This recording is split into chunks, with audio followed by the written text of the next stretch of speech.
What's the, I mean, kind of on the topic of like culture of Italy, what's like the hockey culture like in Italy compared to Canada? Obviously, I'm going to assume they're not as like hockey crazy. Hockey's not the main sport in Italy like it is in Canada. But for those that aren't too familiar with like hockey in Italy, what is it like over there?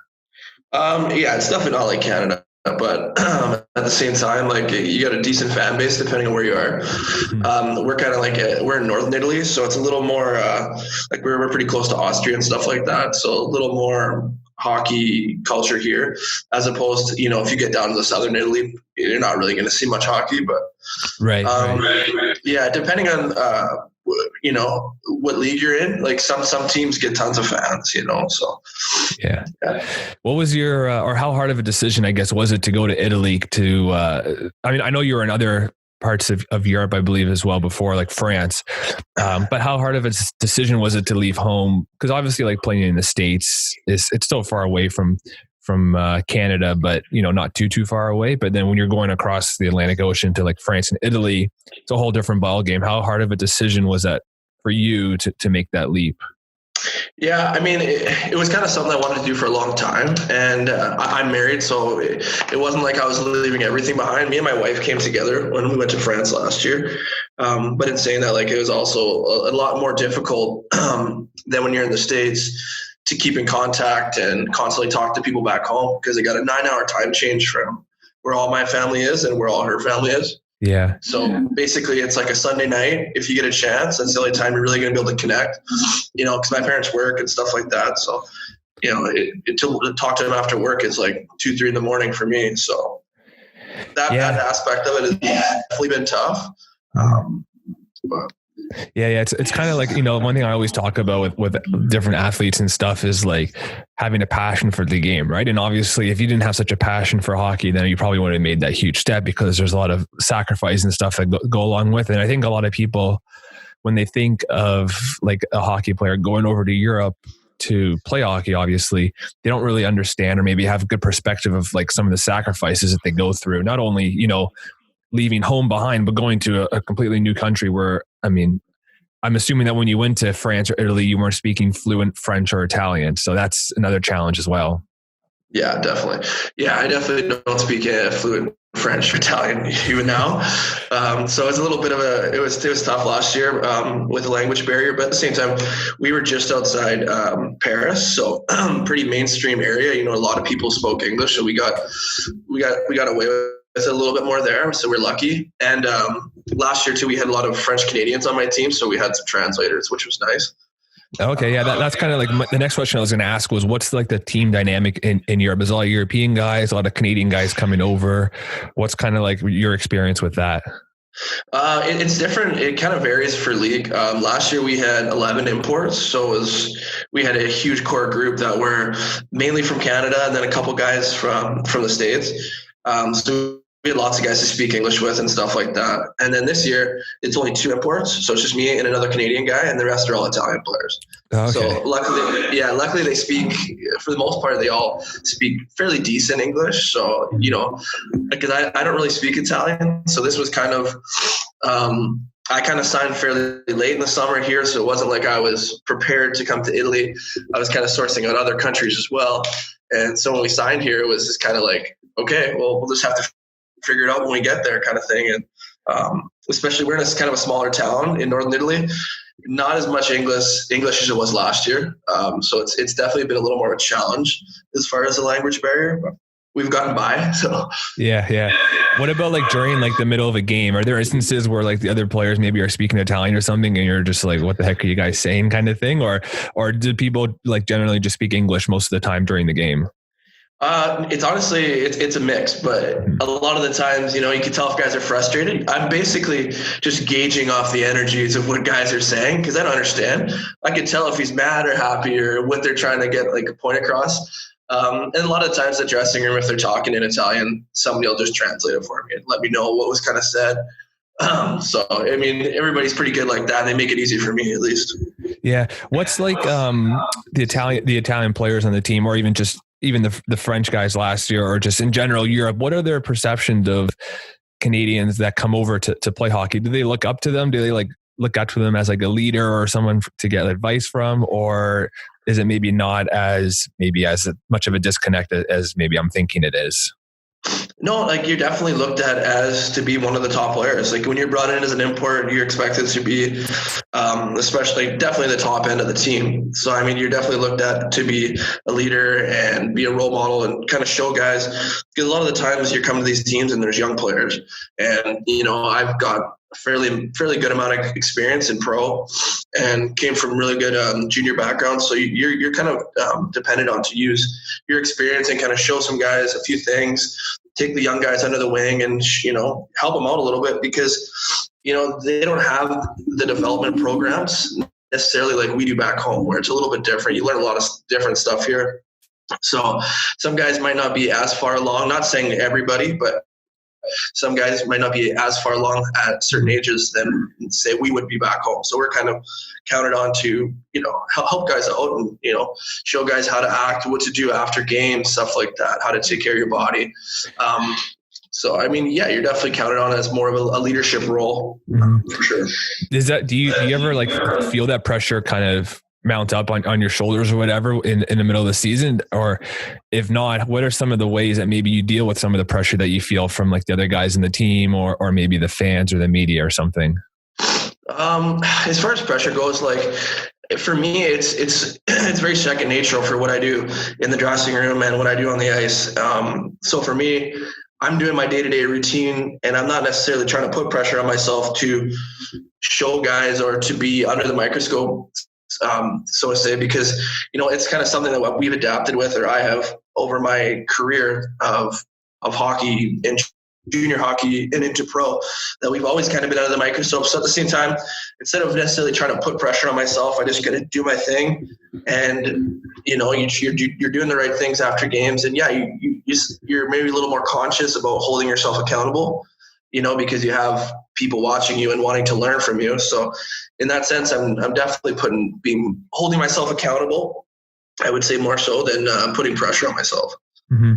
It's interesting that, like, kind of just thinking about that, and I'm kind of like thinking about how like hockey works in cycle, whereas you kind of were, when you started off in junior, obviously there was guys that took you under their wing, and then, you know, now you're in Italy and now you're taking guys under your wing. And really, when I was looking back at some of the junior teams you were playing on, like your early days in Kelowna, like you had Luke Shen there, Tyson Barrie, like Jamie Bann, like there's some pretty heavy names, even especially in junior, they still had a lot of hype around them. And so I'm just kind of envisioning a scenario where you're coming to Kelowna and you had those guys kind of show you the ropes, and now you're kind of doing the same over in Europe. Yeah, 100%. Like, you know, when you're young, coming into junior, you look up all those guys for sure. And you know what, you try to learn as much as you can from them, the time that you have with them. And because, you know, before you know it, they're gone, they're in the NHL, and, you know, you don't see them really as much anymore, and you don't see the way they are around the dressing room and stuff like that. But those guys are definitely special players, and you know what, they bring a totally different aspect to the dressing room and stuff like that, especially for young players to look up and learn from. Yeah. You know, not only like, you know, you kind of mentioned how like players are kind of gone before you know it. And I know that you kind of experienced the trade when you were in junior. You went from Kelowna to Moose Jaw, and Kelowna, obviously they were killing it that year. They had the stack team I just mentioned with Barrie and Shen and Jamie Benn. And then you went to Moose Jaw, who, you know, for all intents and purposes, that year wasn't the greatest team in the WHL. How hard of a transition was that from you, giving, you know, you're on Kelowna for about 2.5 seasons at that point. Obviously built some sort of chemistry with the team and the coach and everything, and then to kind of get shipped off to a team that maybe wasn't as performing to the same level as your former team. Yeah, that was definitely a tough adjustment for me. Kelowna is like an extremely good organization, especially the way it's run and everything. And, you know, that was my first 2.5 years in the Western Hockey League, and there's all my friends, right? It's tough when you get traded, for sure. That was definitely a hard year for me. Like, I'm from Osoyoos originally, which is only an hour and a half away from Kelowna, so my whole family's there too. Mm-hmm. So it was definitely a hard adjustment. Yeah, I definitely went to a team where we were struggling a little bit. Definitely a younger team, more of a rebuilding scenario. It ended up being one of the best things for me for my career when it came down to the next couple of years, is as far as playing time and opportunity. And you know what, it ended up being the best thing for me at the time. Very tough, for sure. Yeah. Besides, the playing time, I guess, were there other aspects of moving to Moose Jaw that helped you for the rest of your career? I'm kind of thinking, I don't know how much like just being forced into change helps you as a hockey player and kind of prepares you for down the road. Like, do you think that transition from Kelowna to Moose Jaw in some way helped you make other transitions easier? Like when you went to the States or you went to Europe? Yeah, definitely. It definitely got me out of my comfort zone. It makes you a little more adaptable. And, when you're home, like Kelowna, I wouldn't say it's my hometown, but it's very, very close. So it's pretty easy for me to lean on some support systems for my family. And I know lots of people in Kelowna, just family friends as well. So it was really, really familiar for me. And then going to Moose Jaw you were kind of on your own a bit. It felt like, anyways, I didn't really know anybody on that team before I got traded. So you're just getting thrown right into a dressing room. You don't know anybody. You're on the other side of the country. And definitely, I think just learning how to be adaptive and being outgoing and to meet new people and to kind of be confident in yourself, because at the same time, when you're comfortable, you're on your friends all the time. You don't really have to get out of your own way to be confident in yourself and to meet new people and to make new friends. It's kind of was an interesting skill you learn when you get traded right away. Mm-hmm. And then so I think that's something definitely that would have transitioned me into being able to go and jump into play in the States and stuff like that. To have the confidence to leave and to not really know where you're going into. It's the kind of the fear of the unknowns is definitely when you're going into new teams and stuff like that is what gets you. But usually I find is you build it up a little more in your head than you think. And when you get there, it's really not as bad as you think it is. Yeah.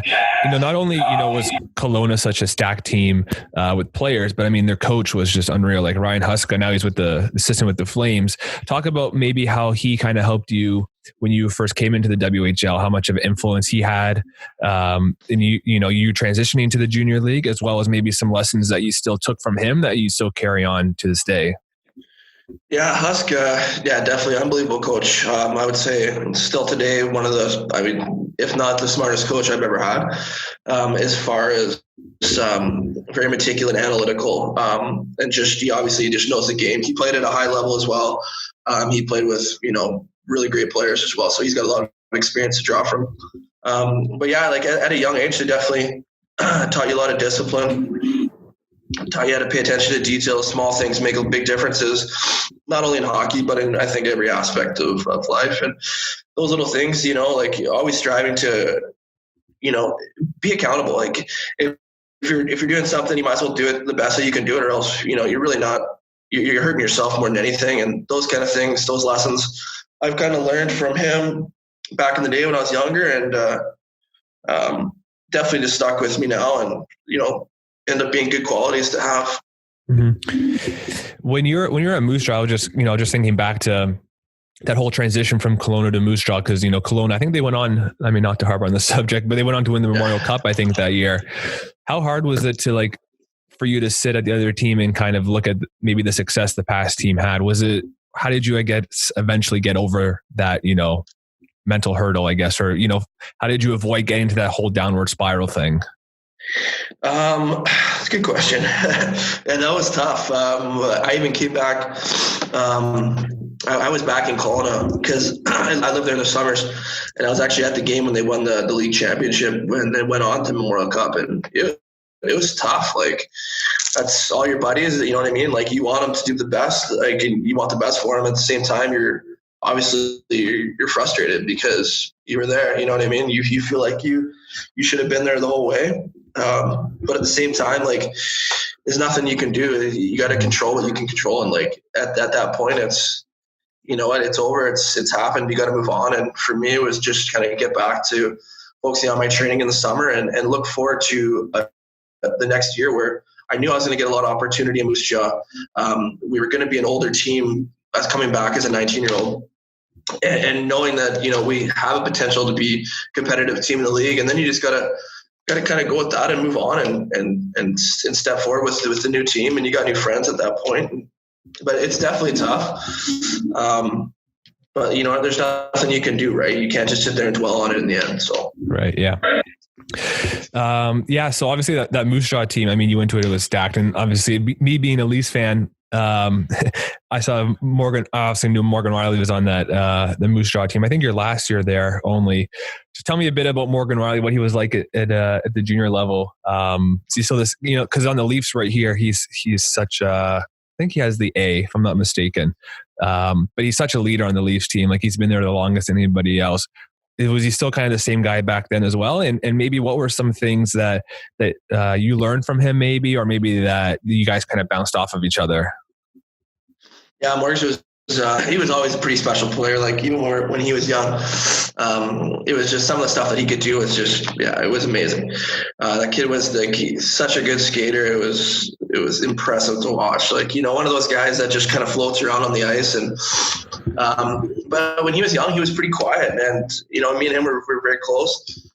Me and a couple of the older guys, obviously, you can see the potential that somebody like that has, and you try to do everything you can to teach them the right way and right things to do in the dressing room after games, stuff like that.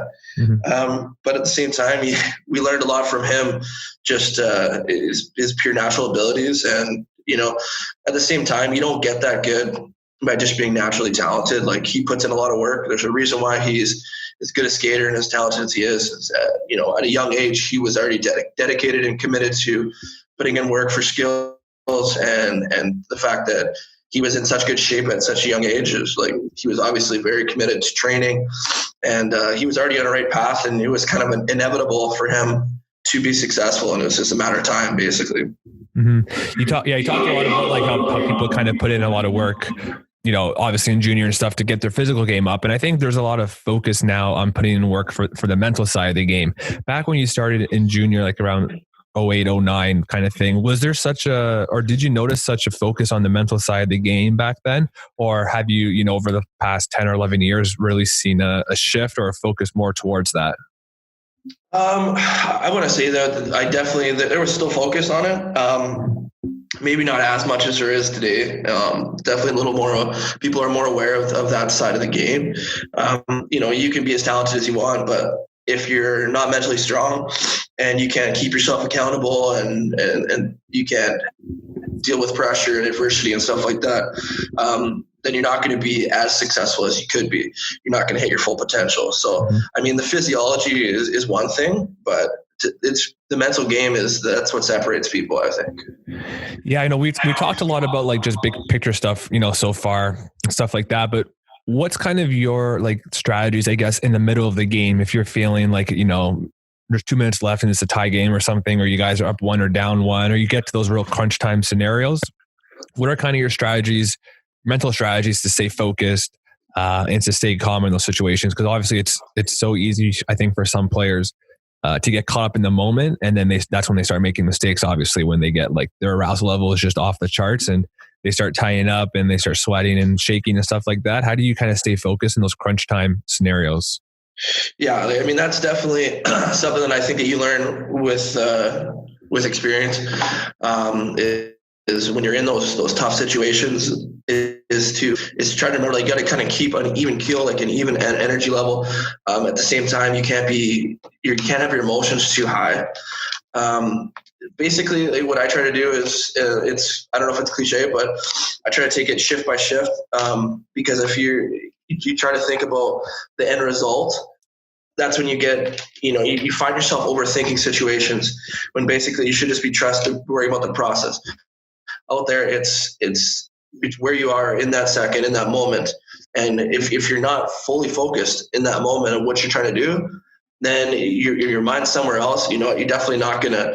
That's maybe when you miss a pass, or you have an opportunity to score with a minute left, and you're thinking about something else, and you're so worried about scoring, then it doesn't end up happening. So I think it's try to stay in the moment, but definitely trust in the process. I know some guys get.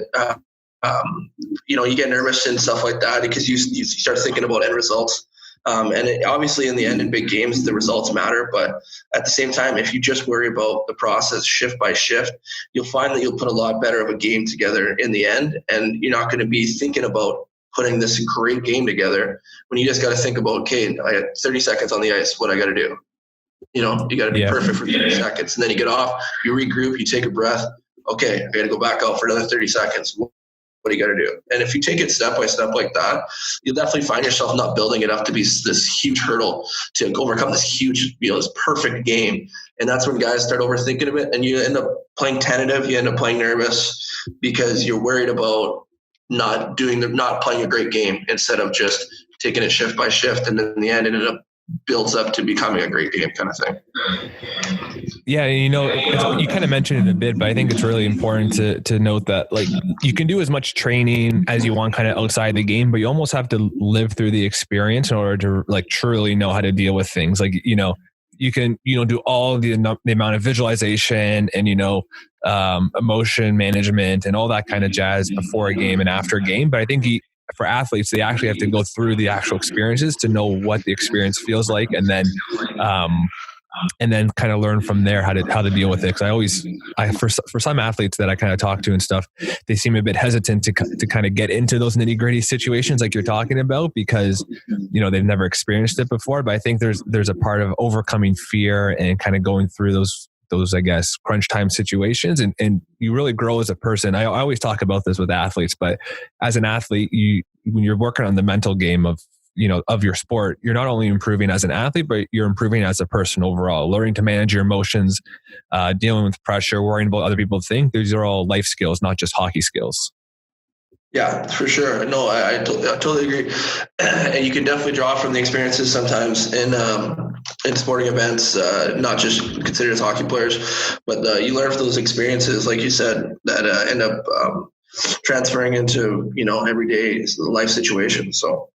Yeah, I mean, I know like ever since kind of my, I kind of got started in the sports psychology field, not only have I seen, just me personally, my play as an athlete kind of improve just based on the mental stuff, but even me as like a fan, I don't get as emotionally charged up for games, for example, where before I would just like throw these huge fits if my team lost or something, or it would just be the worst day of my life. For example, like, I don't know how many game sevens the Leafs have to lose to Boston, but now kind of talking with athletes and kind of getting more educated in the sports psychology field and doing all those things, it's pretty interesting now I think of it, how much is transferred to my own life. And just as a fan, I'm a bit more calm and relaxed in that way even.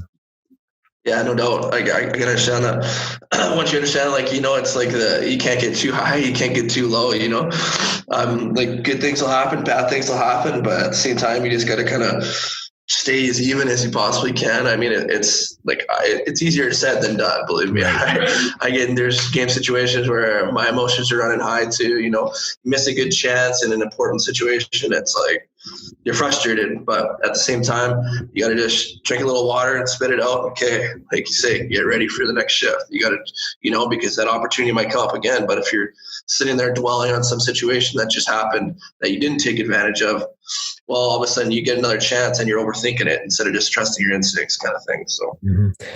Yeah, and of course, there's no real bigger stage in the NHL. And then I had saw that you had attended I think it was the rookie camp for the Bruins. Are you playing some rookie games for them back in 2011? Obviously, that's like, the NHL is the grandest stage, and that's, if you're going to feel pressure, it's going to be NHL. Talk a bit about what your emotions were leading up to, that camp, I guess, and in particular those couple rookie games, and just kind of how you managed your emotions, or even if you're able to. Obviously sometimes it's just impossible when you get to those situations, but talk a bit about kind of what you were feeling up into that moment. Yeah, definitely. Like it was a crazy experience. I definitely, as far as like managing your emotions and pressure side of it, I would say it definitely got to me in that situation. You start overthinking stuff. You're nervous. You want to do your best, and you're so worried about doing your best that instead of living in the moment and enjoying the experience, not saying that I didn't, you find yourself overthinking situations. But I mean, leading up to it, I was excited. I had high expectations for myself, and I trained like crazy that summer, especially the months leading up to it. I felt like I was extremely prepared physically, which definitely helps confidence wise. You're pretty much doing everything you can do to give yourself the best opportunity when you're there. But yeah, when I was there, it was amazing. It was very cool.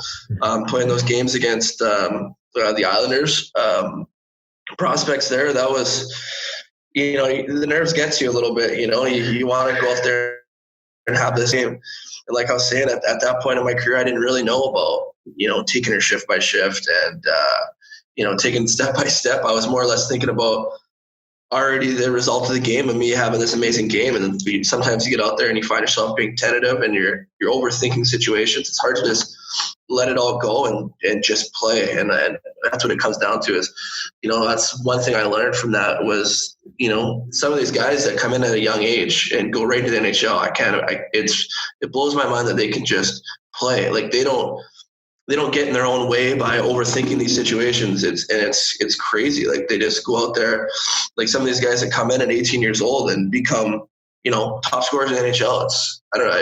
It's mind blowing that they can just go out and just play and they just do it and they're that good. And I mean, they don't get in their own way, where I think a lot of guys at that age, that's a tough hurdle to overcome. Yeah, I never really put into too much perspective. Young guys coming to NHL, I mean, the two most recent that stick out to my mind is someone like McDavid and Matthews, where McDavid, he came in basically called the next Sidney Crosby, and he's 18, 19-year-old with all the pressure in the world.